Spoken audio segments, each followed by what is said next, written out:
राहुल गांधी की पद यात्रा से पहले कांग्रेस को लगा बड़ा झटका। कद्दावर दलित नेता ने छोड़ा पार्टी का साथ, पूरी बीजेपी में छाई जश्न की आंधी। जी हाँ दोस्तों, बड़ी जानकारी आप लोगों को बताना चाहेंगे।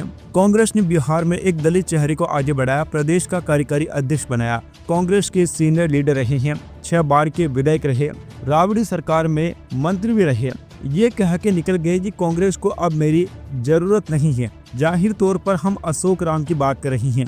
कांग्रेस के दिग्गज नेताओं में शुमार अशोक राम अब जेडीयू के नेता हो गए हैं। राजनीतिक विश्लेषकों की माने तो चुनाव से कुछ महीने पहले ये कांग्रेस पार्टी के लिए बहुत ही बड़ा झटका साबित हो सकता है। अशोक राम ने पटना में जेडीयू कार्यालय में औपचारिक रूप से पार्टी की सदस्यता ग्रहण की। संसदीय कार्य मंत्री विजय चौधरी और प्रदेश अध्यक्ष उमेश कुशवाहा की मौजूदगी में जेडीयू के कार्यकारी अध्यक्ष संजय कुमार झा ने उन्हें सदस्यता दिलवाई। खबर है कि 10 अगस्त से राहुल गांधी बिहार में पद यात्रा कर सकते हैं। इस दौरान 18 जिलों का दौरा करने की संभावना है। ऐसे में इस यात्रा से महज कुछ दिन पहले अशोक राम का पार्टी छोड़ जाना राहुल गांधी के सामने सवाल खड़े करता है। अशोक राम बिहार के प्रमुख दलित चेहरों में रही हैं। उनका राजनीतिक कद बहुत बड़ा है। वे कद्दावर राजनेता के परिवार से आते हैं। वो 6 बार के विधायक रहे हैं और सदन में कांग्रेस विधायक दल के नेता भी रह चुके हैं। साल 2000 में बनी राबड़ी देवी की सरकार में वो कैबिनेट में मंत्री भी रहे थे। अशोक राम के पिता बालेश्वर राम भी बिहार की राजनीति में काफी सक्रिय रहे हैं। साल 1952 से 1977 तक वो 7 बार विधायक रहे। वो केंद्र में मंत्री भी रहे। पूर्व प्रधानमंत्री इंदिरा गांधी की कैबिनेट में उन्हें राज्य मंत्री बनाया गया था। बिहार में लंबे समय तक पॉलिटिकल बीट कवर कर चुके विश्लेषक दीपक कुमार मिश्रा का कहना है कि अशोक राम के इस्तीफे से कांग्रेस का संपर्क एक कद्दावर राजनीतिक परिवार से टूट गया है। भले अशोक राम की बिरादरी से ही आने वाले राजेश राम के हाथ से बिहार प्रदेश की कमान सौंप दी गई हो, लेकिन चुनाव से पहले अशोक राम का जाना कांग्रेस पार्टी के लिए बहुत बड़ा झटका है।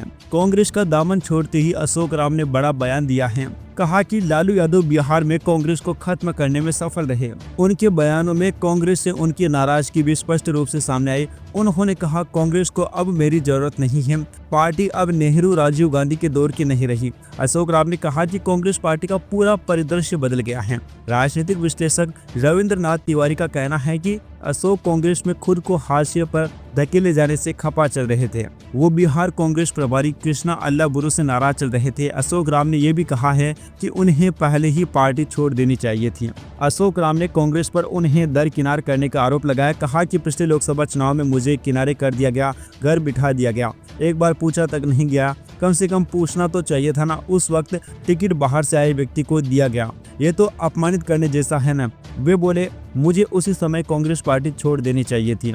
अशोक राम ने यह भी दावा किया कि अभी कुछ और नेता कांग्रेस छोड़ेंगे। जदयू के कार्यकारी अध्यक्ष संजय झा भी उनके इस दावे में हाँ मिलाते हैं। उन्होंने कहा, कांग्रेस के लोगों को पता है कि जमीन पर उनका कुछ बचा नहीं, इसलिए वे पार्टी छोड़ना चाह रहे हैं। वैसे दोस्तों, कांग्रेस में लगातार इस्तीफों पर आप लोगों की क्या राय है? क्योंकि आए दिन हमें ऐसी खबरें मिलती रहती कि कांग्रेस के उस नेता ने पार्टी से इस्तीफा दे दिया, आज उस नेता ने दे दिया। ये खबरें हमें कुछ ना कुछ दिन में मिलती ही रहती हैं।